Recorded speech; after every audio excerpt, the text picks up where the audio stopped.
धन्यवाद। Next Shri Sanjay Singh, 20 minutes. धन्यवाद मान्यवर, आपने महामहिम राष्ट्रपति जी के अभिभाषण पर मुझे अपनी बात कहने का मौका दिया। मान्यवर, पूरे आदर और सम्मान के साथ, महामहिम राष्ट्रपति जी के प्रति पूरे आदर और सम्मान के साथ कुछ असहमति के बिंदु हैं जो आपके सामने मैं रखना चाहता हूं। यहां पर सबका साथ, सबका विकास, सबका विश्वास, सबका प्रयास, इसका जिक्र हुआ। सरकार और भारत के प्रधानमंत्री बार बार इस बात को कहते हैं, लेकिन इस देश के अंदर जो घटित हो रहा है वो बहुत विचलित करने वाला है मान्यवर। अभी दिग्विजय सिंह जी ने जिक्र किया कि 30 जनवरी को हम लोगों ने राष्ट्रपिता महात्मा गांधी जी की पुण्यतिथि मनाई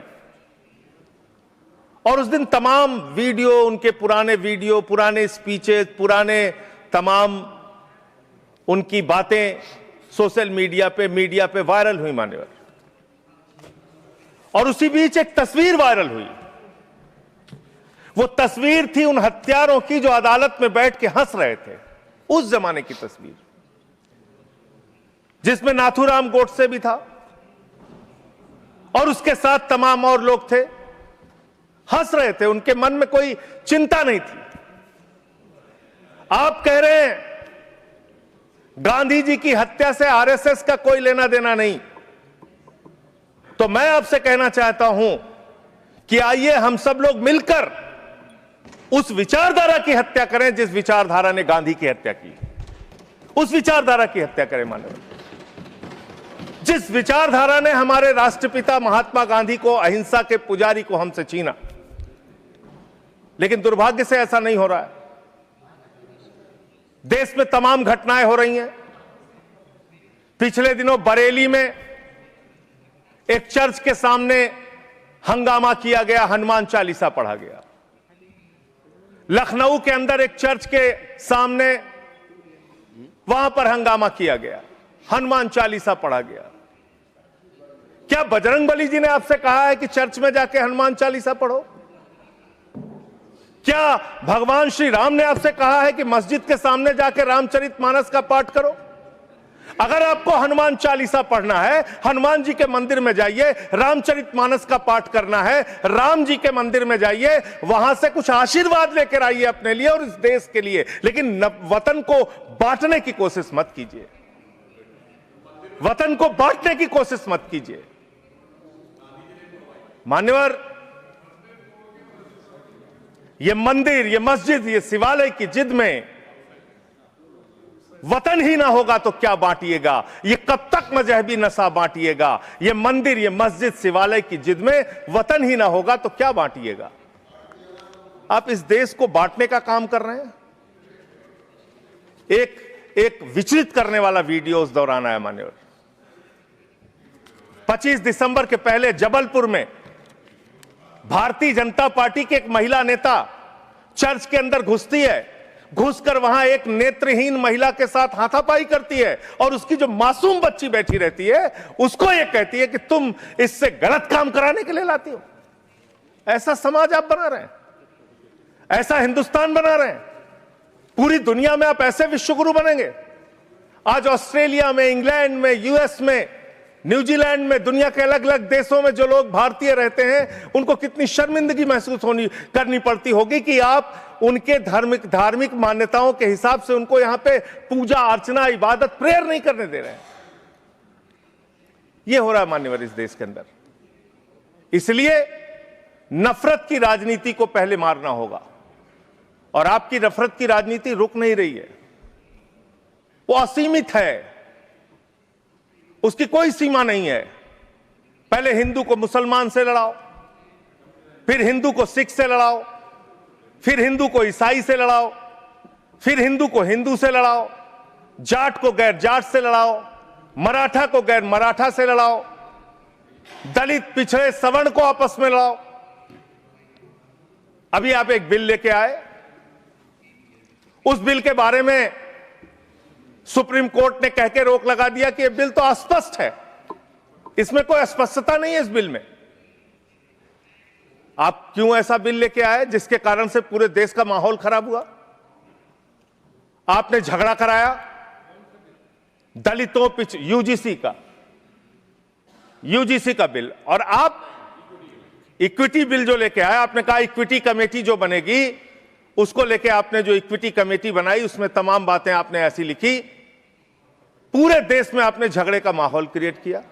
आप कभी भी और कहीं भी दलितों और पिछड़ों और आदिवासियों के हितैषी रहे ही नहीं है। आपका संगठन, आपकी विचारधारा, आपकी मातृ संस्था आरएसएस, वहां तो 100 साल तक आज तक एक भी दलित, पिछड़ा और आदिवासी आरएसएस का प्रमुख नहीं बना। यह सच्चाई है आपकी। आप हल्ला मचा रहे थे कि देखो हमने दलितों, पिछड़ों, आदिवासियों के लिए कितना शानदार बिल हम लेके आए, कितना शानदार हमने काम कर दिया। सुप्रीम कोर्ट ने उस पर रोक लगा दिया। सुप्रीम कोर्ट ने कहा कि यह बिल अस्पष्ट है। आपने इस देश के अंदर विश्वविद्यालयों में आरक्षण को खत्म किया है, यह सच्चाई है मान्यवर। दलित, पिछड़े, आदिवासियों के लिए जो प्रोफेसर्स, असिस्टेंट प्रोफेसर्स की नियुक्ति होनी चाहिए, 80% से ज्यादा पोस्ट खाली पड़ी हुई है विश्वविद्यालयों में। और जो चीज आपके हाथ में है, आप दलितों, पिछड़ों, आदिवासियों के हितैषी कैसे हैं? 45 सेंट्रल यूनिवर्सिटीज है जिसमें से 38 केंद्रीय विश्वविद्यालयों में सिर्फ और सिर्फ सवर्ण जाति के लोग वीसी हैं और 7 में दलित, पिछड़े और आदिवासी हैं। तो आप बताइए जी, आज आप बताइए, आप मुझे बताइए, आपको 45 में से 38 सिर्फ एक जाति के, सवर्ण जाति के लोग मिल रहे हैं और बाकी 7 आपने पिछड़ा, दलित, आदिवासी बनाया और आप कहते हैं आप दलितों, पिछड़ों, आदिवासियों के हितैषी हैं।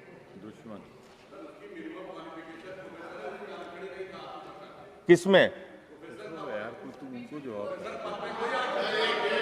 मैं वीसी की बात कर रहा हूं, वीसी की बात कर रहा हूं, वीसी की बात कर रहा हूं। वीसी की नियुक्ति आप करते हैं, वीसी की नियुक्ति आप करते हैं।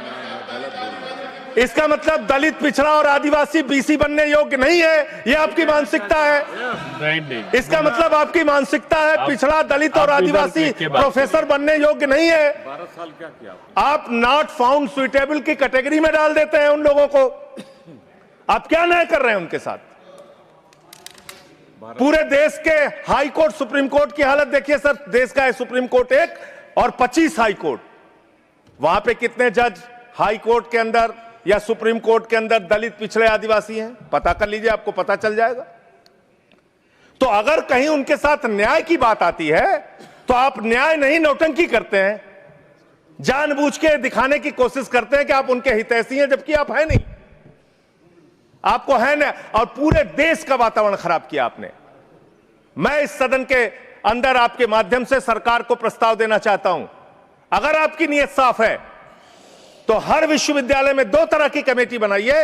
एक जो सिर्फ और सिर्फ कास्ट डिस्क्रिमिनेशन को देखे, यानी कि जाति के आधार पर भेदभाव को देखे, और दूसरी कमेटी आप वहां पर बनाइए जिसमें कि हर प्रकार के भेदभाव को आप कवर कीजिए। कोई झगड़ा ही नहीं होता। भाषा के आधार पर भेद, लिंग के आधार पर भेद, किसी भी प्रकार का भेद, उसको देखने के लिए एक कमेटी बनाते और जाति के आधार पर हो रहे भेद को देखने के लिए एक कमेटी बनाते। कोई झगड़ा ही नहीं होना था। आपने जानबूझ के झगड़ा कराया। दूसरी बात मान्यवर, अभी मैं पिछले दिनों एक पदयात्रा कर रहा था मिर्जापुर से लेकर काशी तक, और उस दौरान काशी के अंदर मंदिरों को तोड़ने का मामला सामने आया। मणिकर्णिका घाट को तोड़ा गया मान्यवर, मणि को तोड़ दिया गया, माता अहिल्याबाई होलकर जी की प्रतिमा को तोड़ दिया गया। और वो वीडियो मैंने ट्वीट कर दिया तो मेरे ऊपर उल्टा मुकदमा लिख लिया गया। कितना मुकदमा लिखेंगे आप? आप लिखिए मुकदमा मेरे ऊपर, मान लीजिए मैं झूठ बोल रहा हूं, आपकी पार्टी की नेता सुमित्रा महाजन जी, उन्होंने कहा कि माता अहिल्याबाई होलकर जी की प्रतिमा तोड़ी गई, मणिकर्णिका घाट को तोड़ा गया। आपकी पार्टी के नेता और केंद्र राज्य सरकार के मंत्री रविंद्र जायसवाल, उन्होंने कहा मणिकर्णिका घाट को तोड़ा गया, मंदिरों को तोड़ा गया, माता अहिल्याबाई होलकर जी की प्रतिमा को तोड़ा गया। आप उन पापियों के खिलाफ कार्रवाई करने के बजाय मेरे ऊपर एफआईआर कर रहे हैं। आप ऐसा शब्द मत बोलिए। कौन जिन लोगों ने तोड़ा, मान्यवर, जिन लोगों ने मंदिर तोड़ा, उन गुनहगारों को मैं चाहता हूं, चलिए गुनहगार कह देता हूं, भाषा शैली में चलिए मान्यवर गुनहगार संयम के साथ साथ उन गुनहगारों को जिन्होंने उस पुरातन पवित्र मणिकर्णिका घाट को तोड़ा, माता अहिल्याबाई होलकर जी की प्रतिमा को तोड़ा, कार्रवाई उन पे करने के बजाय आपने मुझ पर एफआईआर कर ली। मैं आपके माध्यम से सरकार से मांग करता हूं, अगर आपने कोई तोड़फोड़ वहां पर नहीं की है, 3 सदस्यों का, और तीनों बीजेपी के रहे, मैं तो कह रहा हूं 3 के तीनों बीजेपी के लेके जाइए आप, 3 सदस्य भेजिए बीजेपी के संसदीय दल के, और वहां पर दिखाइए कि माता अहिल्याबाई होलकर की प्रतिमा है, वहां दिखाइए मणिकर्णिका घाट को नहीं तोड़ा गया है, और फिर जो कार्रवाई आप मेरे ऊपर करना चाहें कीजिए। आपने काशी को बर्बाद करने का एक मन बना लिया है। काशी कॉरिडोर के नाम पे आपने सैकड़ों मंदिर वहां पे तोड़ दिए, वहां पे शिवलिंग लंका थाने में पड़े हुए हैं। यह घटना अगर किसी विपक्ष के राज्य में हुई होती, आप पूरे देश में हंगामा कर देते, फसाद करा देते पूरे देश में, लेकिन आपने वहां मंदिरों को तोड़ा, पवित्र घाटों को तोड़ा।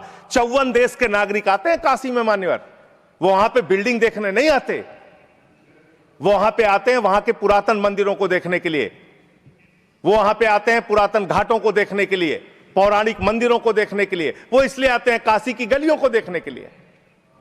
आप वहां तोड़फोड़ कर रहे हैं। जाके पूछिए वहां के लोगों से कितना गुस्सा और नाराजगी उनके मन में है। लेकिन आपको धर्म में भी धंधा करना है, हर जगह धर्म के नाम पे भी धंधा करना है, वो काम आप वहां पे कर रहे हैं। दूसरी बात, इस भाषण में शिक्षा की चर्चा हुई, स्वास्थ्य की चर्चा हुई, जल जीवन मिशन की चर्चा हुई, और कल बजट आया तो आपकी कलई खुल गई। आप विकसित भारत की बात कर रहे हैं, कह रहे हैं विकसित भारत बनाएंगे। कब बनाएंगे? 2047 में बनाएंगे। उसको 3047 कर दीजिए, 1000 साल बाद कौन पूछने वाला है सर? 3047 में हम भारत को विकसित भारत बताएंगे, 1000 साल बाद कौन पूछेगा? 2047 में कौन सत्ता में रहेगा नहीं रहेगा, लेकिन आप ऐसा सब्जबाग दिखाते हैं कि आप 2047 में आप विकसित भारत बना देंगे। कैसे विकसित भारत बनाएंगे? शिक्षा का बजट आप रखेंगे 2%, स्वास्थ्य का बजट आप रखेंगे 2%, यानी कि अशिक्षित भारत और विकसित भारत कैसे होगा? अस्वस्थ भारत और विकसित भारत कैसे होगा? आपने ग्रामीण विकास के नाम पे जो बजट का हिस्सा है उसको कम कर दिया, तो एक अविकसित ग्रामीण व्यवस्था के साथ आप विकसित भारत कैसे बनाएंगे? आपने किसानी के लिए, एग्रीकल्चर के लिए जो बजट रखा उसको घटा दिया। आप कैसे करेंगे विकास? विकसित भारत का आपका सपना क्या है? जिसमें लोग अशिक्षित रहें, जिसमें लोग अस्वस्थ रहें। आपकी आयुष्मान भारत की स्कीम की हकीकत क्या है? एक ही नंबर पे 9999 नंबर पे 10 लाख से ज्यादा लोगों का रजिस्ट्रेशन हुआ है। 600 से ज्यादा 625 करोड़ रुपए का फ्रॉड हुआ है, आपकी सीएजी रिपोर्ट में आया आयुष्मान योजना के अंतर्गत। आपने जी राम जी योजना लागू की, उसमें आप कह रहे हैं हम 125 दिन रोजगार देंगे, और बजट में जो निर्धारण कर रहे हैं वो 125 दिन रोजगार देने के हिसाब से आप बजट का निर्धारण नहीं कर रहे हैं। इसका मतलब आपकी ये घोषणा है। पिछले साल आपने कहा कि अप्रेंटिस योजना हम पूरे देश में ला रहे हैं नौजवानों के लिए। अप्रेंटिस योजना में जो पैसा आपने सरकार की ओर से निर्धारित किया उसमें 95% कटौती कर ली। तो आप प्रशिक्षण नहीं दे सकते, रोजगार तो बहुत दूर की बात है। यह काम आपने किया। दूसरी बात, माघ मेला हुआ, बड़ी उसकी चर्चा हुई। आप हमेशा चर्चा करते हैं, महाकुंभ के बारे में चर्चा करते हैं, माघ मेला के बारे में चर्चा करते हैं, लेकिन वहां बड़ी एक अप्रिय घटना हुई मान्यवर, बहुत ही दुखद घटना हुई। शंकराचार्य जी परम पूज्य अवमुक्तेश्वरानंद जी जा रहे थे स्नान करने के लिए। उनको प्रशासन के द्वारा उनको रोका गया, उनके शिष्यों को, उनके बटुकों को चोटी पकड़ पकड़ के घसीट घसीट के मारा गया उनको। और इतना ही नहीं, उनकी एक मांग थी कि अगर प्रशासन या सरकार मुझसे वार्ता कर ले और अपनी गलती मान ले तो मैं स्नान करूंगा। ना उनसे किसी ने माफी मांगी और ना ही वो स्नान कर पाए। बिना स्नान किए शंकराचार्य जी वहां से चले गए। और भी शर्मनाक बात यह है, आप कितने बड़े धर्म के ठेकेदार हैं। आप देखिए कि आप शंकराचार्य जी को तहसीलदार के माध्यम से चिट्ठी भेज रहे हैं, कह रहे हैं बताओ आप शंकराचार्य हो कि नहीं हो। अरावली पर्वत को साबित करना है, बताओ तुम अरावली पर्वत हो कि नहीं हो। दिल्ली की जहरीली हवाओं को साबित करना है, बताओ हवाओं तुम जहरीली हो कि नहीं हो।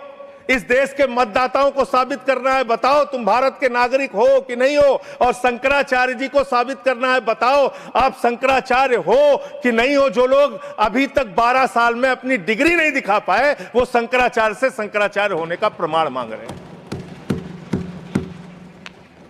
यह है आपकी धार्मिक ठेकेदारी।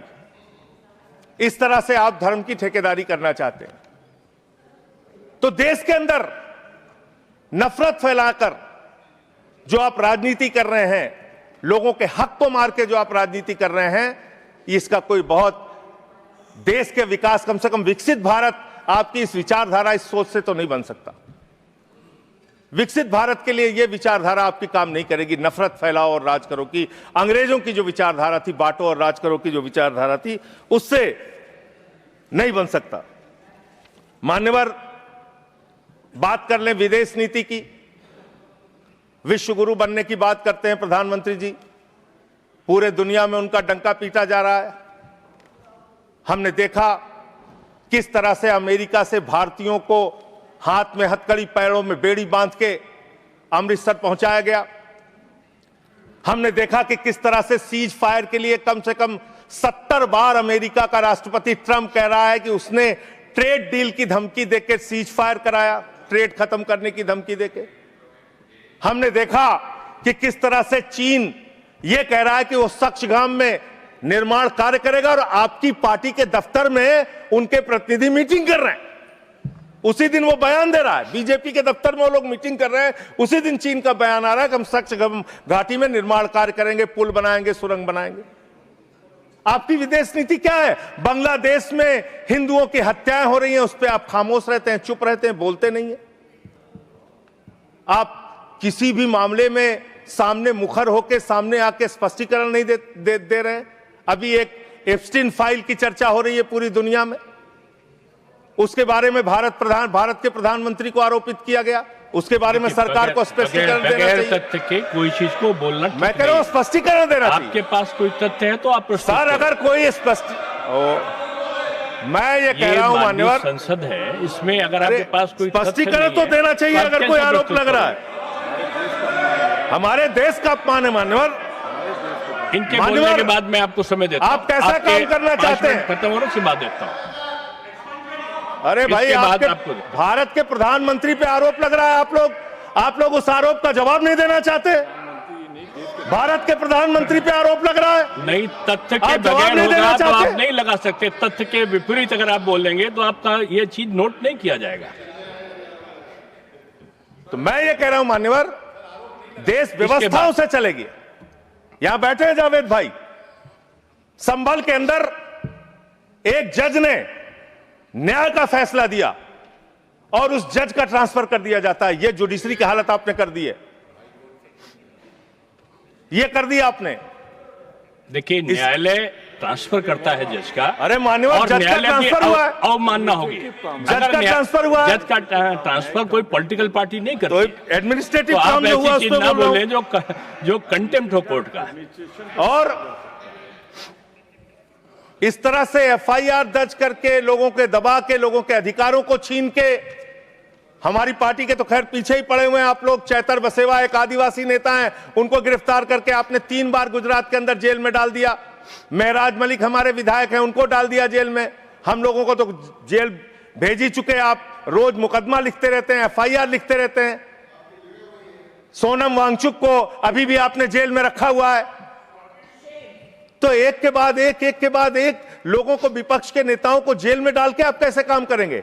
आप पूरे देश में एसआईआर के नाम पे लोगों के वोट काट रहे हैं, एसआईआर के नाम पे लोगों के वोट काट रहे हैं। बस खत्म कर रहा हूं सर, सबको 2-2, 3-3 मिनट मिला है। मैं 1 मिनट में खत्म, 1 मिनट में, आधा मिनट। मान्यवर मैं पार्टी का लीडर हूं, 1 मिनट में खत्म, आधा मिनट। पार्टी का लीडर है मान्यवर एसआईआर के नाम पे आप क्या कर रहे हैं? पूरे देश में करोड़ों लोगों के वोट काट रहे हैं। यूपी की बात अगर मैं कर लूं तो वहां पर आपके ही राज्य निर्वाचन आयोग ने जो चुनाव की सूची बनाई, ग्रामीण चुनाव के लिए, पंचायत चुनाव के लिए और शहरी चुनाव के लिए, उसमें दिखाया 17 करोड़ वोट, और एसआईआर के लिए जो केंद्रीय ज्ञानेश कुमार जी की निगरानी में जो सूची बनी उसमें दिखाया गया 12 करोड़ 55 लाख वोट, 4.5 करोड़ वोट उत्तर प्रदेश में कहां पर उड़ गए?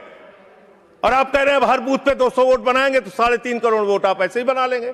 तो एक बहुत बड़ा फ्रॉड है। एसआईआर में आप नेताजी के परिवार को नोटिस भेज रहे हैं। बस खत्म कर रहा हूं मान्यवर।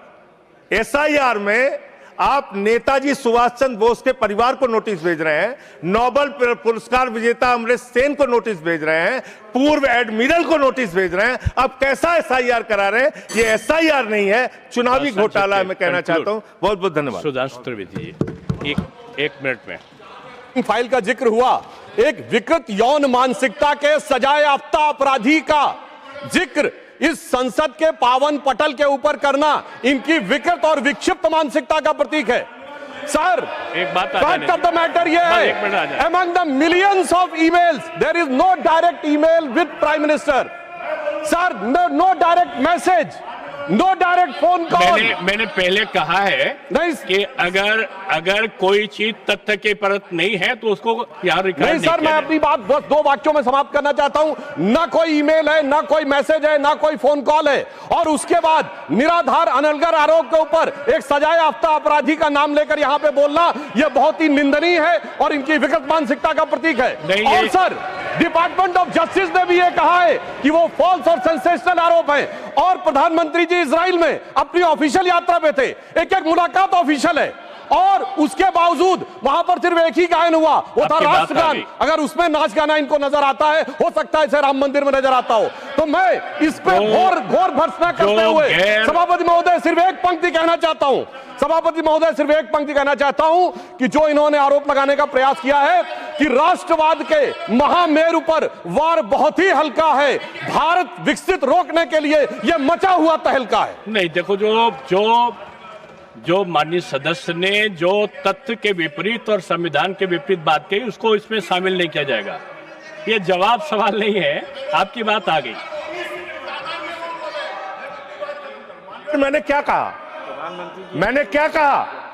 मैंने कहा आपने कि जो भी आरोप लगाए हैं उसका जवाब दिया जाए, नहीं होगा, उसको डिनाई करें। आप भागते क्यों हैं? नहीं, आप यहां पे नहीं पूछ सकते।